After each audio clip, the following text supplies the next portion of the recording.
Example, find the distinct left or right cosets of E in the group Z.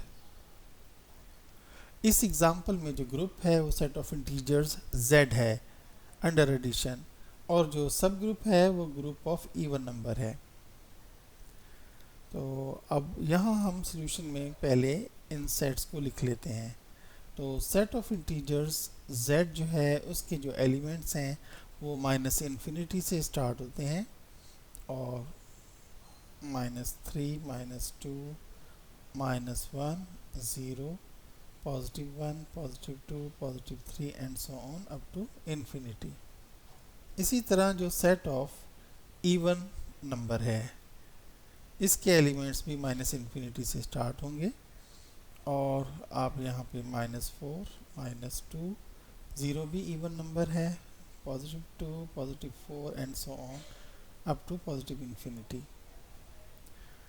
अब देखें, सबसे पहले हमने क्या करना है कि जो ग्रुप Z है यहाँ से एक एलिमेंट पिक करना है और उसको आपने लेफ्ट साइड से सब ग्रुप E के अंदर ऐड कर देना है।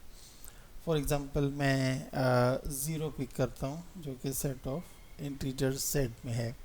अब मैं इसको ऐड करता हूँ सेट ऑफ इवन नंबर्स में। अब जाहिर सी बात है कि क्योंकि जो बाइनरी ऑपरेशन है वो एडिशन का है तो हम ऐड करेंगे इसको।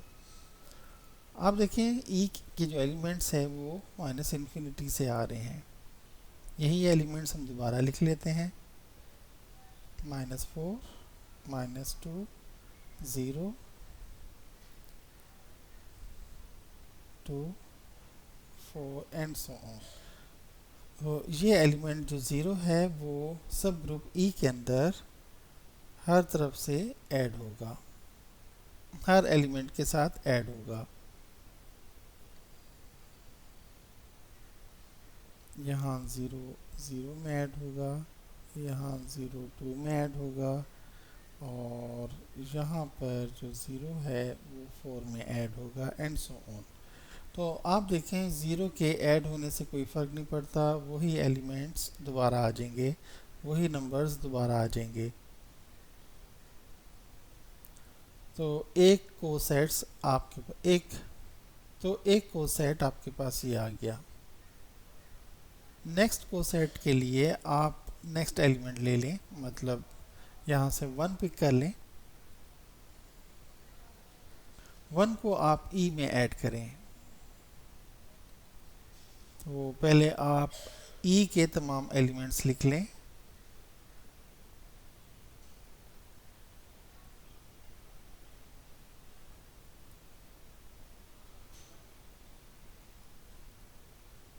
हर एलिमेंट में 1 को ऐड करते चले जाएं।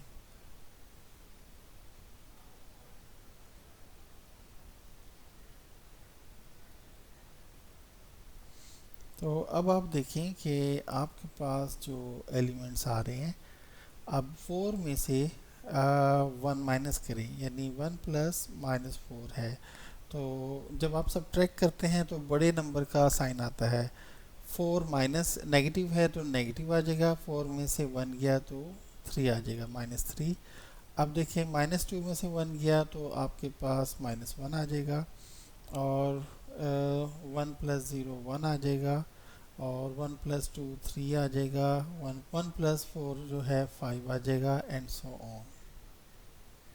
तो अब आप देखें कि आपके पास ये जो लेफ्ट को सेट आया है 1 के साथ वो सारे ऑड नंबर हैं, और जब आपने 0 के साथ इसको ऐड किया था ई के साथ तो वो सेट ऑफ इवन नंबर्स ही रहा। अब आप देखें कि जब आप नेक्स्ट जो नंबर पिक करेंगे 2 इवन है, और इवन को जब इवन नंबर ई के इवन नंबर्स में ऐड करेंगे तो आंसर इवन ही रहेगा। तो वो सारा जो है आपके पास इवन नंबर्स का सेट आ जाएगा।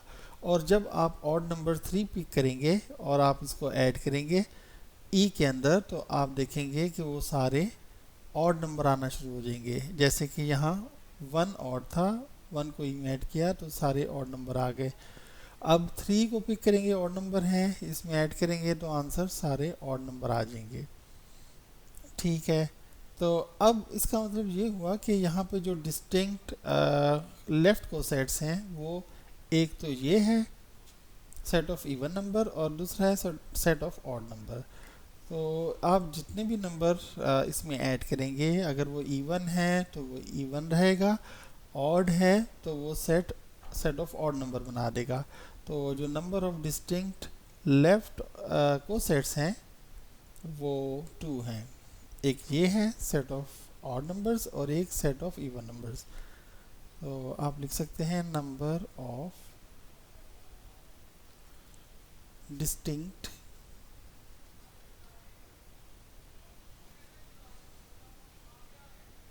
Left cosets is equal to two, और यही इंडेक्स है।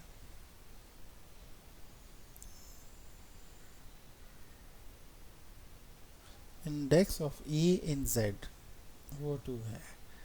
सिमिलरली जब हम राइट को सेट्स फाइंड करेंगे तो वो भी टू ही आएंगे, उसका प्रोसीजर भी यही होगा, लेकिन जो नंबर आप ऐड करेंगे सेट में वो आप राइट साइड पे लिखेंगे हर एलिमेंट के साथ।